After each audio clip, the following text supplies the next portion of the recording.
I come from a Mississippi family that were all Republicans. We were farmers. And then, of course, coming to the North, many of us became Democrats. I turned back to a Republican because because of my because they believed in school choice. At that time, I was running for school board position, and then I changed back to a Democrat. But I do want to remind you, Mr. Kane, and thank you for taking my call, that many people, including many of our leaders, were Republicans at one time. And it was Martin Luther King who said that he embraced the Democratic Party because they embraced the civil rights movement. Have you read my book, The Grift, The Downward Spiral of Black Republicans from the Party of Lincoln to the Cult of Trump? I do. Have you read it? To. You should read it, no, I have because not, that's but kind of what I talk about. I I talk about how did Black Republicans go from Frederick Douglass to Clarence Thomas. But I think some better language to use is that Black people, regardless of Republican or Democrat, they were the first progressives. They pushed this country into emancipation. They were fighting for an economy after slavery. They were fighting for public education. So Black Republicans were progressives. Black folks at large politically have never been conservative, because what are you trying to conserve? And conservatism, whether it is slavery, whether it is Jim Crow, whether it is anti-civil rights, I've broken this down before, has always been anti-Black and anti-civil rights. Slavery, the conservatives were pro-slavery. The conservatives were pro-segregation. And to this day, the conservatives are the pro-end of DEI. So I very much know we were once Republicans, but I encourage us to get past the D of the R. Mm-hmm.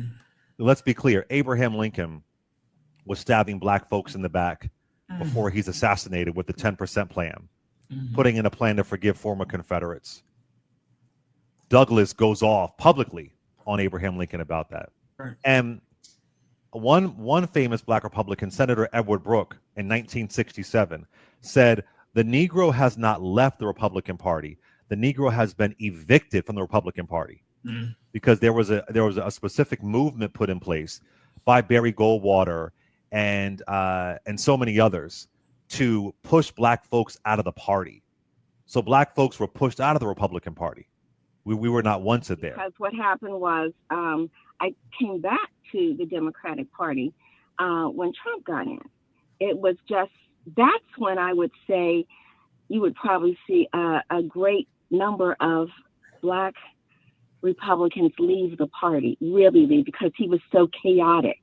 And then what he did with healthcare in particular but actually, Alice, to be honest with you, there was a mild increase of Black folks voting for the GOP. Not a huge number, but an unfortunate tick up considering his racism. I mean, Bush had a horrible record in Black communities. It was absolutely terrible what he was doing. With you talk about education, No Child Left Behind, the horror of Hurricane Katrina. Bush's DOJ is the first DOJ to use the Voting Rights Act against a Black man, in Mississippi named Ike Brown. He used the Voting Rights Act against him because he was registering so many folks to vote. So I want to be clear, though, that Trump, the numbers didn't go down. The numbers, sadly, small percentages went up. But what's your overall comment, Alice? Well, my overall comment was, what I wasn't planning on talking about this, but I do want to say that was the time when they actually grabbed me and did a lot of training. I went through a year of training with the Republican Party. I was just kind of trying to defend that young man that you have been talking about being a training Republican of what? Training of what, Miss Alice? Training of what? Training. I actually ran for clerk of court. So there was a year of training that they gave. They took you through. Every month you went to D.C. or you had met somebody else in training to run for office. To run for office. Yeah, and supported. I supported my candidacy. I probably raised $40,000 in 10 minutes, which was a lot for an African American running. Why do you think you lost? Pittsburgh. Why do you think you lost? Well, it's a Democratic city. I did garner 122,000 votes, which was very high at the time, but Pittsburgh is a Democratic city. But can I ask you though? The Republican Party has been deeply racist and hateful before Trumpism. I mean, Trump didn't happen in a vacuum, and I'm glad that you're not voting that way anymore. But did you not think there was an issue with racism in the party? I mean, Colin Powell called it out. You know what I'm saying? A lot of Black Republicans, iconic ones, talked about how this party, Michael Steele said how this party is hurting Black people. Why did it take you so long to have a wake-up call, Miss Alice? It didn't take long. I became a Republican for an issue, and it was education choice. That was the one issue. That was it. And so it wasn't something that took a long time. So how long were you? Because Powell, you were saying that we started off as Republicans. So how long were you a Republican? In my adult life, about 3 years. 3 years when I made the conscious choice. So you moved from Democrat to Republican because you didn't like public schools, and you wanted more Black children to have access to charter schools, correct? To education choice, and of course, what we were able to do because of that was get charter school legislation in the state of Pennsylvania. And I mean, I don't want to debate charter schools, but charter schools have really hurt the funding for public schools, which, you know, all that kind of stuff. But so you were well aware of the racism of the Republican Party when you decided to join, but because of vouchers and school choice, quote unquote school choice, because it really isn't a choice, but because of that, you dismissed their racism that you saw and said, well, I really care about this one issue, correct? Well, in that time of my life, but remember, I did say to you, and I still have a very large Republican family. We came up as farmers in Mississippi. So it goes back to what the gentleman was saying before. We worked hard. We bought land. We were self-sufficient people. But Mississippi, the Republicans in Mississippi have been destroying Black people for decades. I mean, that's a blood red state legislature. I mean, it's red as you could get.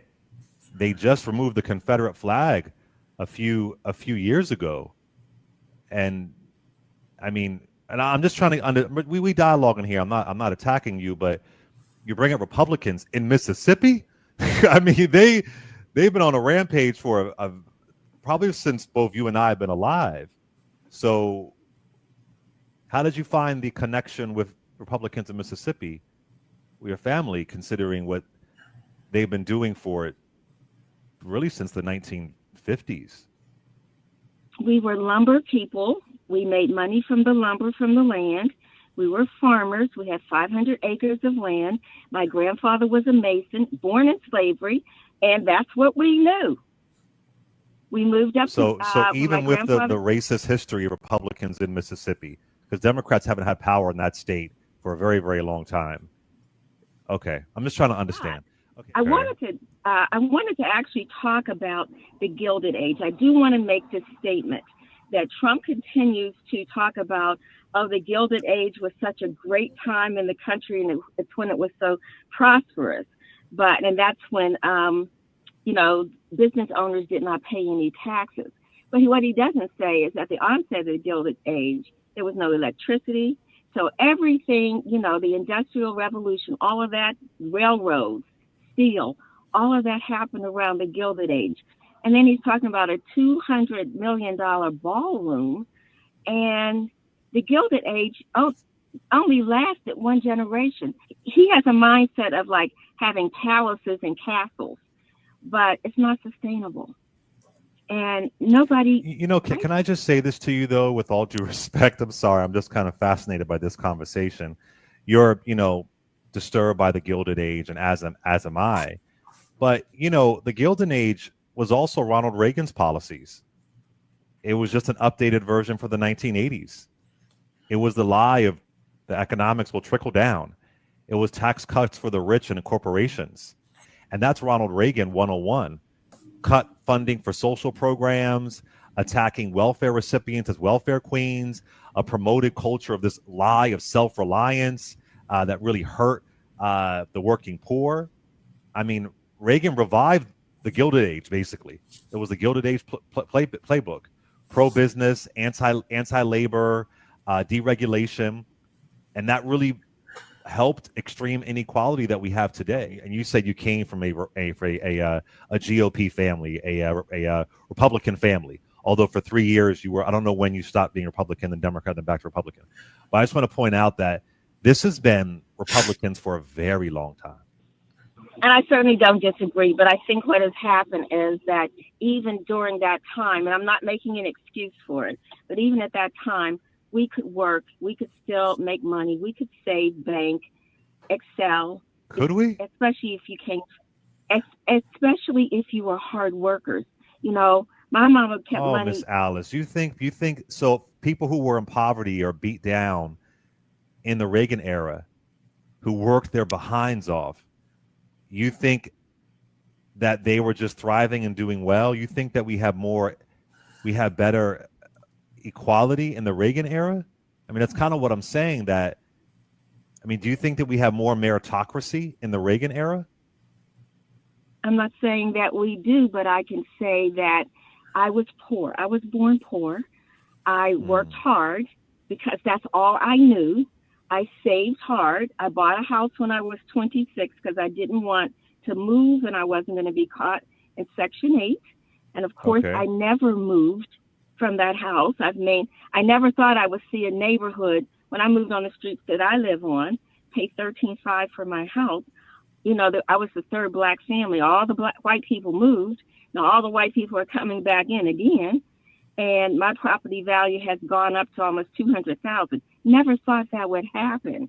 But right now, what's so hard is Black women, just in my same situation, when I talk to, and I do entrepreneurship development and financial literacy, when I talk to them now, they have no hope. There are no jobs. They can't even help. Used to be, I could walk into. But you know what? But you know what though, Miss Alice, we had a higher unemployment rate back in the Reagan era. It was higher. So I get you. Perspective is everything.